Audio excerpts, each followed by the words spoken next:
I often see people saying Disney will never let Star Wars or the MCU or whatever get really dark, which I honestly understand. Disney has a very family friendly reputation, but I think they have proven with Andor that dark stories can be told without being graphic.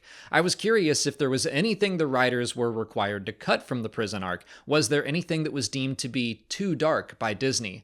Well, several Star Wars podcasters and YouTubers and I were lucky enough to get to talk to the writer of the prison arc, Bo Willimon, and series producer Sane Wollenberg. I asked them if there was anything they had to cut from the episodes, and I'll play their answer, and then I'll play the rest of the questions from the other shows so you can hear the entire interview. Hi, my name is Alex from Star Wars Explained. The prison arc, especially episode 10, is one of my new favorite Star Wars stories, and you just broke my heart again talking about it. It's so well done. The first two episodes are very bleak for a Star Wars story. The balance between despair and hope, that has to be tricky to achieve. So how did you achieve that balance? And were there any moments or situations that you considered for Narkina 5 that you ultimately decided, like, no, that's too far for a Star Wars story? Well, Sonic can speak more in terms of, if anything down the road ended up being too far. Although from what I remember us discussing in the room and working on in the scripts, we pretty much did what we set out to do. Yes, it did. Yeah, but I mean, in terms of, look, in the previous 3 episodes, you have the Aldani raid, there's one episode that sort of buffers between those, but if Cassian's been on the Aldani raid, this was a one and done. This is, I want some money in my pocket. I got to get out of here. Maybe I'm a little swayed by the manifesto. Maybe I'm sort of seeing the way that the Aldanis are being treated, and then starting to, I know what happened on Ferrix, and maybe this is starting to make me feel a little more anti-empire. We know he's anti-empire, but I mean in a more sort of, in a way with more agency. But then he goes off to Niamos, and he's doing what he set out to do, which is take the money and run and disappear. So if you really want to see the process of someone becoming a full-fledged rebel, he needed to be confronted with the full oppressive weight of the empire. And it seemed like the very best place to do that is in a prison that kills hope. If you're trying eventually to get to a new hope, you have to ask yourself the question, why is that hope new? Because that hope was being smothered. So let's see it. But then we know we're going to give the audience some friggin' hope by the end of it, at least. So it's worth the journey, and I hope we earned that. Thank you so much for joining us. I'm Gustavo from Trial of the Force. Very excited to talk to you guys. So my question is for both of you. Andor so far has been a very precise and deliberate show. The pacing has been very intentional until we get like these moments that just hit you like a sledgehammer. Especially episode 10, we get a line from Luthen towards the end of the episode where he says, "I've made my mind a sunless place. I share my dreams with ghosts." Like moments like that just like really capture what the feeling and theming of the episode is and the series as a whole. So my question is like, how do these moments come about? Like, how do we decide what characters kind of have like these moments that just punch you in the face and just like make your jaw drop? I don't know. It's like sort of like asking, a professional ice skater, like, how do you do like a triple Lutz? A lot of practice and a lot of falling down until you get it right. I mean, first and foremost, it all starts with Tony Gilroy. He walked into the writer's room with about an 80-page Bible, a very extensive and detailed idea of what he wanted to do over the course of the season. There were some big gaps along the way, which he admitted that we needed to figure out, and some things that he brought in that we ultimately tossed and came up with better, I hope, better ideas for. But he started with a very clear vision, and characters like Luth and Rael, for instance, or Cyril and Deirdre, and some of the others along the way, pretty fully formed. and so what Danny and I were trying to do was just help flesh that out, deepen it, ask questions, poke holes, see if we could replace really good ideas with even better ones. But Tony's vision and leadership really gave us a running start. When you talk about something like Kino Lloyd's arc over the course of these 3 seasons, the notion of a prison was a pretty vague one. We knew that, okay, here's a guy who's just done the Aldani raid. Now he's on the run. Naturally, it's most interesting if something stops him being on the run. What's the most extreme version of that? Being thrown into a prison. How do we do a prison that isn't like every other prison movie you've ever seen in your life? It started almost from a very rudimentary place of well, most prisons are sort of dark and damp and lots of shadows and dirty. What if this one's like super bright and clean? If most prisons have lots of guards, what does a prison look like that has a very few guards? How do you pull that off? Maybe it's a factory. Maybe they're building something. Who knows? And Kino is a character that we developed in the room from scratch. Layer by layer. First, it's like, well, maybe he's a foreman. Maybe he buys into the system. Maybe Cassian has to convince this guy in order to have a chance of getting out. And maybe now he becomes this opportunity for a mini arc where you see how over a very short amount of time, someone can go from plugging into the system as a sort of automaton into becoming a rebel, which is part and parcel of the larger story that we're trying to tell with Cassian. And so you kind of just almost approach it in these very rudimentary, simple ways, layer up, you're learning sort of, I don't know why I brought up ice skater analogy, because I know nothing about ice skating. But you got to do one twirl before you can do 2 and then 3. And eventually you hit something and you land it and you feel like that feels right, so. Hello. I wanted to bring up something, Bo, that you mentioned at your BAFTA screenwriters lecture, because I've studied and worked in theater my whole life. And in that talk, you mentioned how discoveries made in earlier episodes can have an influence and ripple effect on scripts that are still in development, much like a theatrical production process. So for either of you, have there been any standout moments like these while you both were working on Andor? Like any moments that you revisited or rediscovered while writing that were influenced from earlier scenes or earlier episodes that you may have worked on? I think Sana's better for this one because she's been in the trenches with Tony since before I arrived and long after I finished my last draft on the script. So you've witnessed everything, Sana. I think certainly for all the really strong vision and kind of overriding kind of story arc that Tony brought into the room, and that were then fleshed out with the help of his trusted collaborators, Bo and Dan, wherever we took it at the writers' room, of course, then the really hard work starts, because then everybody took these episodes away and then made them into an outline, and then of course really digging deep to writing the script. And I think things evolve and you really dig deep for finding the broader of a path is and getting that right is was kind of quite dynamically and quickly achieved when you have 3 very strong creative people in a room that really know and trust each other. And the speed that was actually and the creative feeding of each other was kind of really fast. But then when everybody dug in deeper, of course, you come across other questions and new things, and they constantly feed back and forward and good ideas. Then then you feed them back, backwards. And I think that is that evolving thing when you strive for perfection and finding a very intricate, multi-layered, piece with a huge, with a lot of players within the way.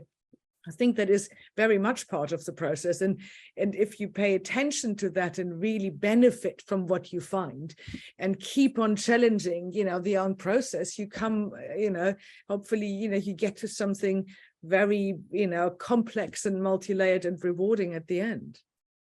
And I think I got lucky too, because the prison is such a big build, and Sana actually had to make that happen with Luke. That I believe the prison block was shot last, right, Sana? It was shot last because we were quite contained, and it seemed the right way, to kind of finish the whole show. But it also really allowed, for Bo writing, when you're dealing with something, where anything that you could write, and when you dug deeper into it, when you were left with actually having to produce the scripts, you had to create, and Luke was our designer, and we had to, if it's a constant feeding back, okay, if I get to go to that corner, and how does that do this, and how would this work in the prison? And it's a constantly evolving thing, and having that time for that very specific world to kind of evolve and to be written, and for us to be then allowed to able to create it. It was a good place at the to shoot it last. Yeah, well, and so I'm lucky that it benefited from this incredible cast. It now had months working together, Sana and Luke and everyone else. Here was, I basically got to benefit from, this is the final push here. And in a way, I guess all of those prisoners escaping Narkina 5 at the end, it was also for all of you, like, we're finally wrapping production. One way out. One way out. We printed T-shirts for everybody with it on. I'm Sam with Tatooine Sons. First, episode 10 is an absolute masterpiece. I think we can all agree with that. And Andy Circus's performance could easily win him an Emmy, in our opinion. But I've just got a quick two-part question. First, did you have Andy Circus in mind when you wrote that speech to the prisoners? And second, when he was leading them and chanting "One Way Out," as y'all were just saying, were you already considering the harsh reality that Kino Loy can't swim and potentially doesn't make it out of the prison himself? Great questions, and I dig you guys' setup there. Like you've really got the lighting in. Yeah. Thank you. Great questions. When we're developing characters, especially ones that were developed in the room from scratch, the way Kino was, sometimes you might bang around like, what is this person like? Who might play them? And sometimes you're talking about an actor that might be from 50 years ago or something. You're trying to get a sense of a vibe. You're not necessarily trying to cast it in the room. Wasn't thinking of Andy or any actor when per se, specifically, like we're writing this towards this actor. But we were definitely going for a particular vibe.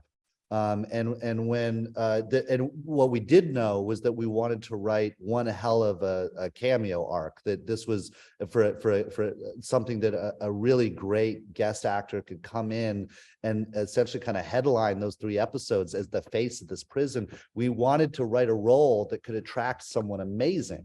And so luckily for us, Andy was available and wanted to do it, and felt like winning the lottery, because we were like, if we don't get someone of that caliber, I don't think the prison will work.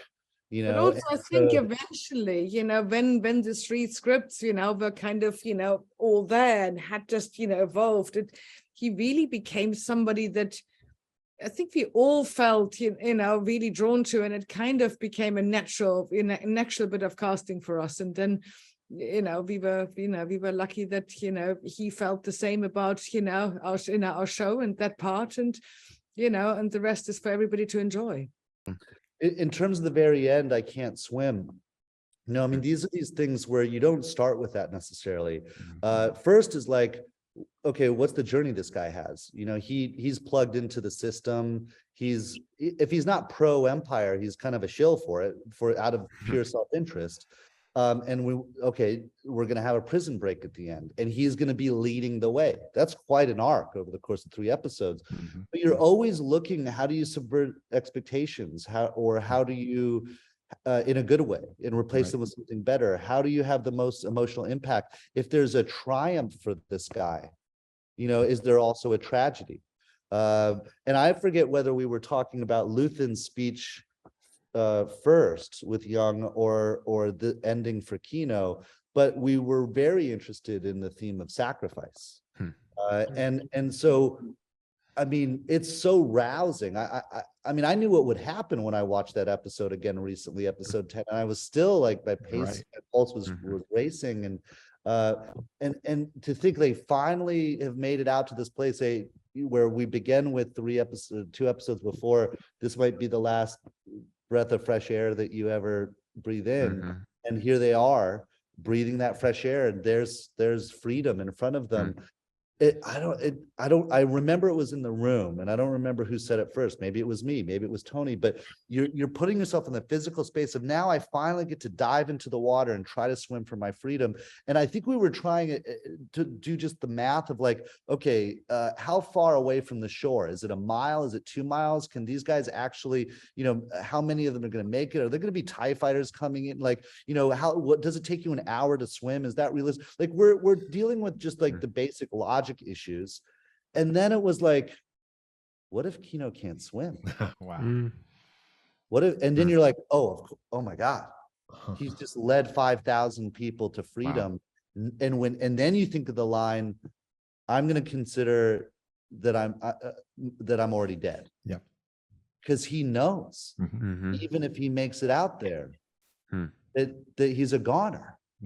And then you're just like, well, that's when the story almost takes over and tells you what it needs to do. You're like, it's obvious that must be done. It's not even up for debate. Thank you. It's really about these things sort of arise slowly and surely and organically. I wish we were brilliant enough to know that from the get-go, but you kind of have to, yeah. Hi, I'm Caitlin from Sky Talkers. So nice to speak with you both today. We've talked some about Cassian and the prison, and I wanted to shift gears and ask about Mon Mothma's story in these episodes. We spent the majority of our time with her within her home and with her family. Can you talk about some of the writing choices that led to telling her story largely from within the home thus far? Well, with Mon Mothma, I mean, first of all, we knew we had the amazing actor Genevieve O'Reilly to bring life to this character, and she's so capable, and so we knew we could do almost anything we want there, and she could pull it off. And if you're asking yourself questions about people's journeys over the course of this series, she's becoming radicalized too, and with her cousin Val representing the face of someone who's actually willing to get in the trenches, showing back up to her home and reminding her that revolution actually requires violence and sacrifice and danger. Seeing her begin to process that and think about sacrifice in a very real way as opposed to an abstract way is crucial to her story. And how it's sort of, making you think about, okay, you need people that are willing to die for a revolution or a rebellion. You also need people that are willing to raise the money to buy those people the weapons and things they need in order to pull it off. And so it's trying to paint the fullness of the picture as sort of, disparate and kind of frayed and non-organized as the rebellion is at this stage. How does it begin to coalesce? But then what does it feel like to be in a senator's shoes who has the burden of that on her shoulders? And if episode 10 really does focus on sacrifice, and you're hearing Luthen talk about how he sacrificed everything, you're seeing people like Kino and many other prisoners who are sacrificing their lives for the greater good so that some of them can escape, if not all of them. You're looking at a potential sacrifice, or at least a sacrifice that's asked of Mon, of her daughter. And we don't know what she's going to do yet. Stay tuned. But I hope, have done, the storytelling up until this point to get the sense that being married at 15 years old to Perrin maybe wasn't her favorite thing in the world. And now she's being asked to consider sacrificing her daughter to the same tradition for the greater good. But also, ahead, Mon Mothma has been a character that, we have overseen the public persona, and, and we have seen a very particular Mon Mothma. And, And really what Andor does, really goes right behind the scenes and takes a character in a different, and shows us a very different aspect of her life. I mean, I would hope that people were gasping when you realize that she is actually fundraising money for the rebellion. And, and I think anything, the humanity of her story and what brings her to become a rebel herself is, automatically brings you also back to your families. It is about, her family connection, and her birth, made her a senator at the tender age of 16 and dictated a lot of her life. And she has given it to it willingly. It's like, she took that burden on, like a queen, kind of descending a throne. And it had a huge personal impact on her life. And the empire crouching down, now compromising also what she tried to believe to do through the Senate, is a human story to tell, and the family connection, the impact of her marriage, her life as a mother, her old friendships. All those things are actually very much humanity, and show you how hard it is to make decisions when somebody pushes you too far, that you can no longer, be silent and do nothing. But the human sacrifice is huge. And I think therefore bringing us into her home feels very important, and significant, to tell what her sacrifice is and who she is, and why she acts, in the way she does, when we know the perfect persona that she has to play most of her life. Hello, thank you for your time today. I'm Brian from Pink Milk, where we talk Star Wars queerly. And first, I want to say thank you for creating Sinta and Val for us. We know in the past that Disney's been reluctant to acknowledge queerness exists. I also want to say thank you to Bo for writing that beautiful dinner scene where her queerness is actively challenged. Many of us queer folks have had to or continue to sit at those dinner conversations, especially with Thanksgiving looming here in the United States. I'm curious if there was any difficulties in creating those two characters, and if so, what sacrifices were had to make to get them on screen? Well, luckily, Really, I mean, as far as I'm aware, there was no pushback whatsoever, as far as I'm aware, and I think, first of all, let me say all credit goes to Tony, sort of in the vision and conception of this show, and I think that when we were talking about Val and Sinta early on, we weren't necessarily even talking about them being in a relationship. That was a discovery. It wasn't like, oh, we want to let's have this queer couple here at the center of our show. no, We had Vel, which we knew from the Bible was going to be a very important character. She's related to Mon, and we really liked the tension between being the sort of rich girl from Chandrila on the one hand, and then eating the grubs, and sleeping in a tent out on Aldhani. But as we had to populate Aldhani, we wanted these to be interesting people. We're not just sort of like meat for the meat grinder that are going to get sort of torn up by this raid. Let's really consider each of them. And Sinta started to emerge. yes. Then kind of organically. Yeah, they had to go out with each other. It just Yeah, became like part of the story. We really didn't set out, but it just felt really right for both of the characters, and for the Aldhani gang, and for our show generally, for Val's choices in life, and part of why she turned her back on her Chandrillian rich girlness.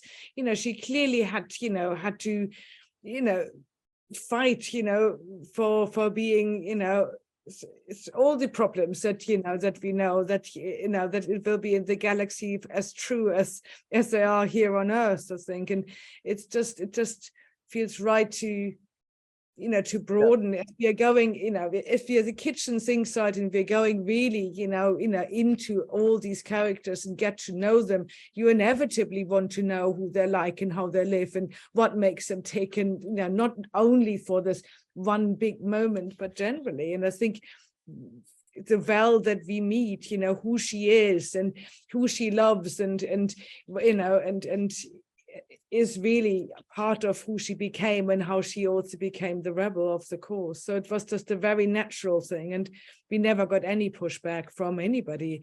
And thank God it is 2022 and just about time that we can depict, you know, all of society, rather than only very particular, acceptable, you know, traditional ways. I think the key, you know, and I hope why it works, you know, is that we started with people out in the world trying to foment rebellion. And that's it. And then who are these people? And that we didn't start with this character is gay, or this character is straight, or this character is bi, or this, you know, character is anything other than let's start with them, let's drop in with them in action trying to do something. And then if we arrived at that, it happened organically. So it's not what defines the characters. It's just part of who the characters are, you know. And I think that's, yeah, that's how it happened. And then once you've made that choice, you just now have to be in the reality of these two characters and say, okay, what is this relationship? What's right about it? What's wrong about it? What works, what doesn't? And then what are the dramatic implications down the line? You know, I hope that answers your question. Hi, I'm Brad from Friends of the Force. Speaking of Sinta and Val, something Sinta says is, "I'm a mirror, you love me because I show you what you need to see," which I thought was an amazing line. Likewise, I think fans are loving Andor because it's showing us what we, the viewers, need to see about this point in history. And I think dystopian stories are at their best when they say something about our own world. So for you guys, for both of you, what sort of big ideas were important for you to examine through the show, whether it be this whole season or this sort of 3-episode arc, and what do you hope viewers see Andor's truth as? Well, Sana's been much more front row seat from the very beginning all the way through, so I want to turn it over to her. But I will say that Tony walked into the room saying, "I want to think about this first season as the education of Cassian Andor." Right? Like, what does it take to go from being a sort of self-serving guy who you know, may have a distaste for the Empire but is ambivalent in terms of doing anything about it, to what does he need to go through and experience in order to have a real transformation where he is choosing by choice to walk towards rebellion.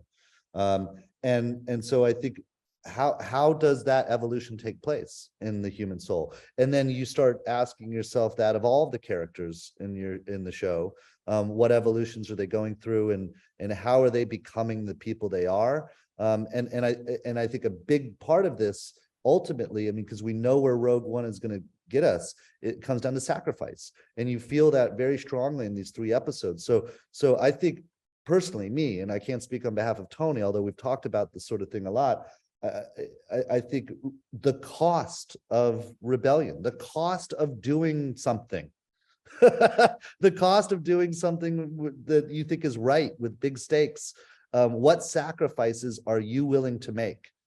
If these are questions that are swirling around, I think that's those are not only thought-provoking, but you know, emotionally rich. Sana? No, I mean, I can only add to that, but it's also, you know, the power that an average person can have when you are pushed in a, you know, to a place where you can't but fight back, you know, and it is the strength to actually move and shift something and you know, and be part of rebellion and try to change the world is something in all of us and in everybody. And I think that's why the series focuses on a lot of very normal people that are caught up in a very particular, you know, time within the galaxy far, far away, you know, where really, you know, which are the formative years of the rebellion. And you know, and I think what that does to you and how people react is just, you know, it's really at the heart of it, and at the heart of Cassian Andor's journey, you know, that who we know is the rebel that will give his life for the cause. And you know, so kind of at the heart of it, but I'm sure Tony Gilroy put it all much better. Hello, this is Gabe from Blast Points, and we're huge fans of George Lucas's first feature film, THX 1138. And there appear to be subtle and not so subtle influences in this prison arc to that film. When working on these episodes, was that something that you looked at thematically? So quite honestly, the answer is no, not consciously at first. We started, as I mentioned before, from a place of how do we do a prison sequence that doesn't feel like every other prison we've seen. And we started talking about this sort of bright white antiseptic space. We started talking about ways that you could control the inmates without having to use the obvious like gun to the head or what have you. And so we just started from that very simple place. But writers' minds work in strange and mysterious ways. So I mean, eventually at a certain point, it became obvious that there were some of what we were discussing, and especially as we got into production design, bared some resemblance to THX. And then once you sort of realize that, you can be intentional about it, of course. Unconsciously, maybe in one or all of us, George Lucas's first feature film was bubbling forth, and we weren't fully aware of it. I mean, you as a writer, you were constantly resurfacing things that have influenced you over your life, whether it's experiences you've had or other pieces of art that you're not always fully conscious of when they're resurfacing, and then only later do you realize, oh yeah, wow, like there is some and I actually, because I assumed someone was going to ask about this, I went back and watched THX again last night, and I was like, wow, yeah. Holy cow here. Yeah, there's definitely. But I take that as a good sign. We're channeling a little bit of OG George Lucas, and that's never a bad thing. Sana? That's never a bad thing. Hi, Bo. Hi, Sana. Alden and Nikki here from Octo Radio. Screens are weird. He's down here. In the current climate, especially post 2016, we've seen resistance emerge across art, especially in TV. And we think Andor reflects that, particularly with moments like Luthen's monologue in episode 10. So as a writer and producer respectively, how has crafting this particular story personally helped you both unpack your own ideas and emotions concerning today's world? God, that's a deep question. How long have you got? Look, I've got all day. I don't know. Foremost, Andor is a work of fiction, right? And we're working within a beloved and vast pre-existing franchise. And many people have interpreted that franchise back to 1977 in a whole host of ways.